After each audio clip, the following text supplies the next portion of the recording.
साल 2024 गुजर गया। भारत समेत मुल्क दुश्मन कुव्वतें जो प्रोपेगेंडा कर रही थीं पाकिस्तान डिफॉल्ट करेगा कि पाकिस्तान दिवालिया हुआ के हुआ, सबके ख्वाब धरे के धरे रह गए।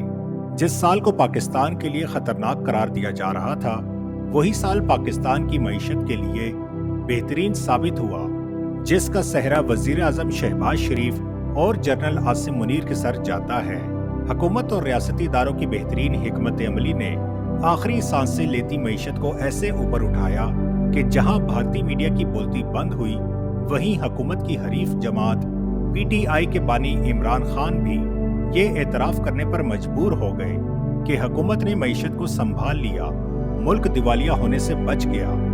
एक तरफ धरनों की सियासत अरूज पर थी और दूसरी तरफ हुकूमत और पाक फौज मुल्क को तरक्की की राह पर गामजन करने के लिए पुरअज़म हो गई।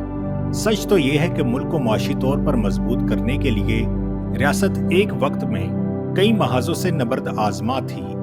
तनकीद बराए तनकीद की परवाह किए बगैर सबसे पहले हुकूमत ने अपने अखराजात पर काबू पाया और फिर 3000 अरब रुपए का प्राइमरी सरप्लस रिकॉर्ड किया गया, जो जीडीपी का 2.4% है। और ये हुकूमत की बहुत बड़ी कामयाबी रही, जिसके असरात से Pakistan stock exchange benchmark index भी पहली बार 1 लाख से तजावुज कर गया। पाकिस्तानी रुपए की दम तोड़ती कदर की एक बड़ी वजह डॉलर की बैरूने मुल्क स्मगलिंग भी थी। हुकूमत और कानून नाफिज करने वाले इदारों, पुलिस, FIA और रेंजर्स ने बाहम मिलकर डॉलर की स्मगलिंग और सट्टेबाजी के खिलाफ कार्रवाइयां शुरू कर दी, जिसके नतीजे में 2024 के आगाज में ही रुपए की कदर में इस्तेहकाम आने लगा और जब IMF से कर्ज मुआहिदे किए गए तो रुपए की कदर में मजीद बेहतरी आ गई। स्टेट बैंक के मुतारिफ करदा रोशन डिजिटल अकाउंट में भी दूसरे ममालिक में रहने वाले पाकिस्तानी अपनी रकम मुंतकिल कर रहे। नवंबर 2024 तक ये रकम 9.1 अरब डॉलर तक आ चुकी थी। इससे भी मुल्की मुआशी हालत खुशाइंद हो गई। रियासत की बेहतरीन पॉलिसियों का ही नतीजा है कि बैरूनी सरमायाकारी में भी इजाफा हुआ। इस वक्त चीन और हांगकांग पाकिस्तान में सरमायाकारी करने वाले बड़े ममालिक में शामिल हो चुके हैं, बल्कि 2024 में सऊदी सरमायाकारों ने भी 2 दौरे किए और कई मुआहिदे भी तय पा चुके हैं। यूं साल की पहली सहमाही के दौरान बराह रास्त गैर मुल्की सरमायाकारी 77 करोड़ डॉलर से तजावुज कर गई। पाकिस्तान अगर दिवालिया होने से महफूज रहा तो इसकी एक बड़ी वजह ये भी थी कि हुकूमत IMF से 9 माह के दौरान 3 अरब डॉलर के कलील मुद्दती बेल आउट पैकेज भी लेने में कामयाब हुई थी।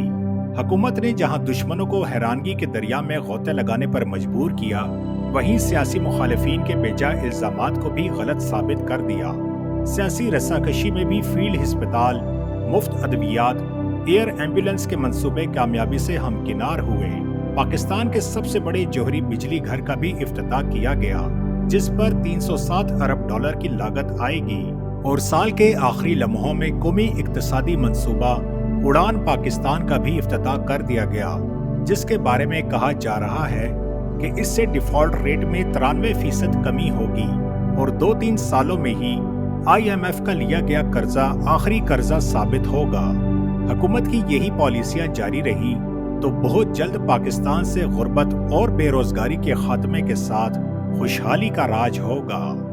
2024 में होने वाली कामयाबियां ही बता रही हैं कि 2025 में मुल्की मईशत ऐसी उड़ान भरने वाली है कि मुखालिफिन मुंह तकते रह जाएंगे।